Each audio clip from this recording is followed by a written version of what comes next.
Before we start the actual lesson, be sure to check the link in the description because we show you the events in which we are participating. Some of them we also have a promo code. Come dance with us, come learn from us, come meet us in real life. Hello you crazy awesome dancers and welcome to another tutorial. Not bachata, not salsa, both of them. This time we have a pretty good request. Would you mind making a tutorial on giving some practical tips on giving the right signals to lead the dance for beginners? Or how to minimize sending wrong signals? Now, there's also an explanation which is important. It is because I once danced with a relatively experienced dancer when I tried to turn her, but she thought I was trying to do a Chorisia move. It was a bit embarrassing. We are so close to 100,000 subscribers. Be sure you hit the subscribe button.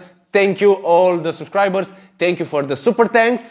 And also thank you all the patrons for your continuous support. Let's go into the lesson. First, some tips for leading, and then Elena's gonna give some tips for following. Leaders, be sure that you make the preparation. Second, be sure that you do not create interfering moves. Be sure that you actually lead. You actually have some tension in your body, in your leads, and in your signals. And four, be sure that you know what you want to do. So for example, we're gonna exemplify this. If I want to turn, I make it really clear that I want to turn and I don't want her to turn. So that's about for the leaders. In order to be a good follower, the first most important thing is do not anticipate.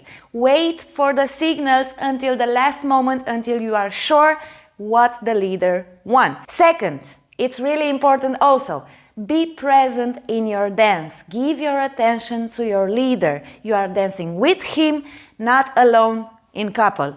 And the third, try to have your body connected. Put a little bit of tension in your shoulder blades, in your abs. Try to do your move actively. Try to figure out when your leader wants to move only the hands or wants to go with your body. In this way, you will minimize the number of moves that can go wrong. That being said, let's give some examples. The first thing in salsa and in bachata that I like to teach our students is first give the direction and then the move that you want your follower to do. So, for example, in salsa, doesn't matter, cross, turn, etc. First, it's 1, 2, 3, direction, and then it's either a turn or a paseala or a double turn, etc. First, it's the direction. In bachata, it's a little bit easier, but we also have some times in which it's not that easy. For example, this is pretty easy. You prepare, you give the direction, and then the signal, okay, it's a turn. Because from here, I could go boom, boom. Also, it's in that way. So, give the direction, and then the move. Another tip, maybe you can lead simple turns without much tension, but the most common used dance moves in salsa and bachata require a little bit more tension. Waves, for example, in bachata or in salsa, turns and spins, they require your body to have a little bit of tension. As Elena said, it applies also to leaders between the shoulder blades, a little bit in the abs. It makes a whole of a difference. But this will be lost if your hands are not connected to each other and they don't have some tension, some energy. I go up, she goes down a little bit. This is really important regarding also the grips. Ladies, you're responsible for keeping the grip. Because if I want to let go, I just let go. Don't let this happen.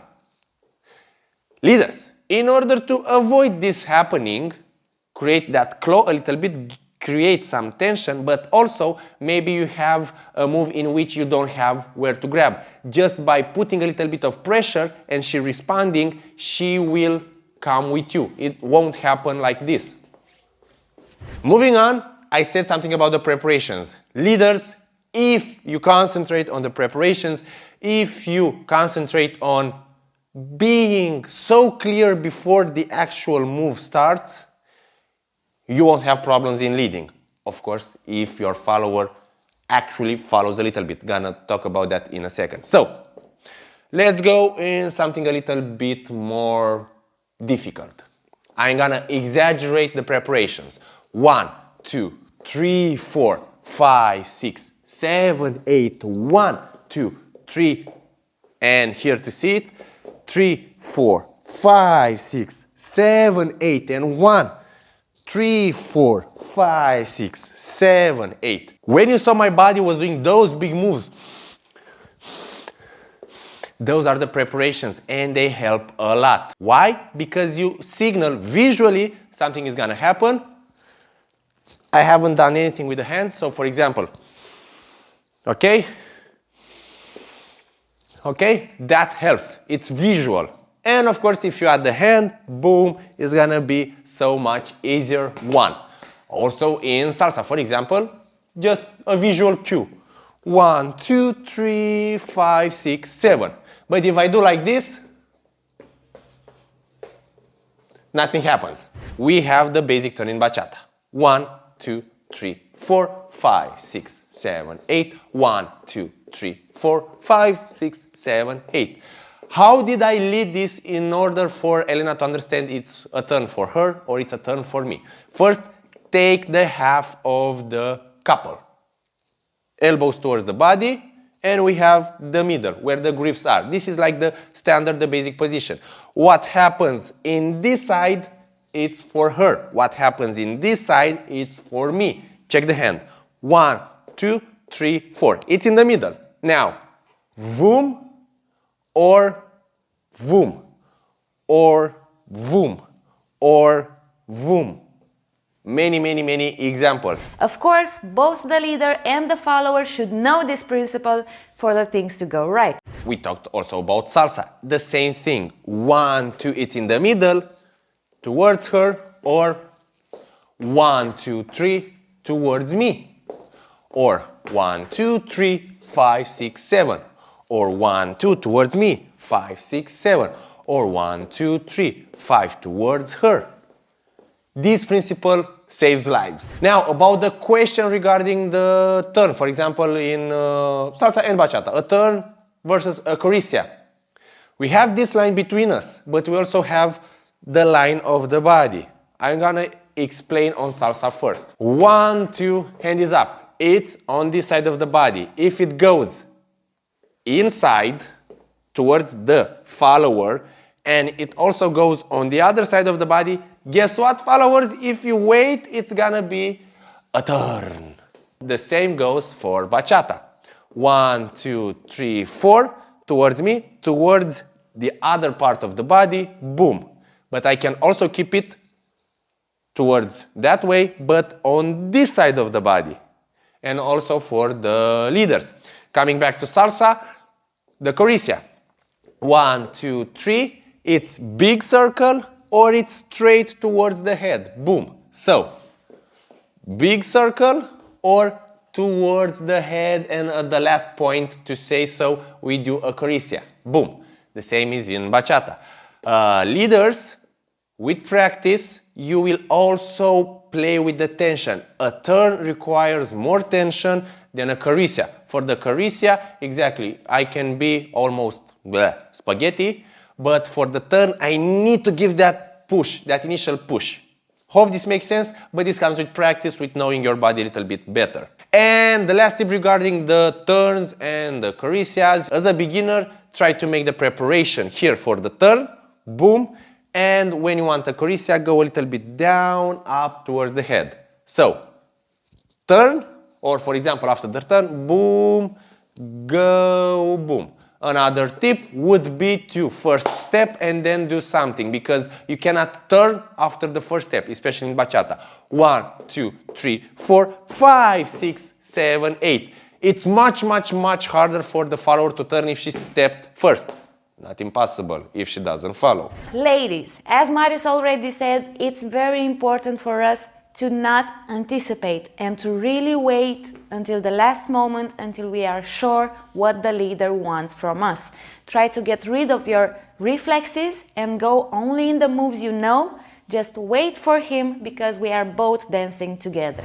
That's about it for this video. Of course, we're only scratching the surface. We could talk a lot more. Let us know in the comment section if you want us to actually explain things, not only combinations. The principles we said in the beginning, combined with the practical examples, should help you, but they need to be practiced. As I said when I was reading the message, that second part was really important. As a beginner, I was dancing with a rather intermediate or experienced follower, etc. Final advice: be sure you practice your basics Basic step, do it really well, don't miss the tap, have tension in your body, make the preparations and focus on your partner. And as I said, that second part of the message was really important. The message was from a leader, a guy, saying that as a beginner I danced with somebody that had experience and it was rather embarrassed. One, you shouldn't be.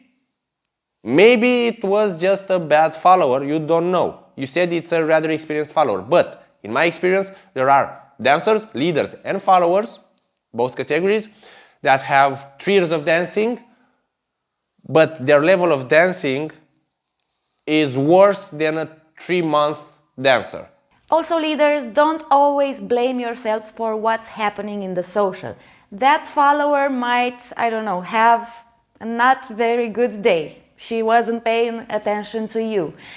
Also, an experienced dancer from time to time might have her attention focused to other things, not on the following in that moment. So it's not always your fault.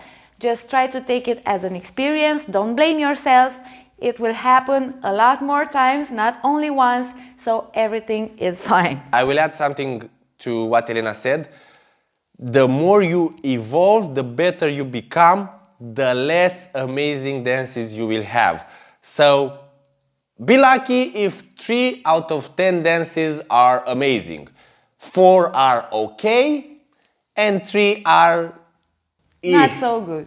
It happens where people were not compatible with everyone. So practice, be sure you focus on the right thing, and don't worry if it happens from time to time. It's a problem if it happens with every follower. That being said, let us know in the comments if this was helpful. If you want more talks, give us your questions, give us your situations, and we'll dissecate them.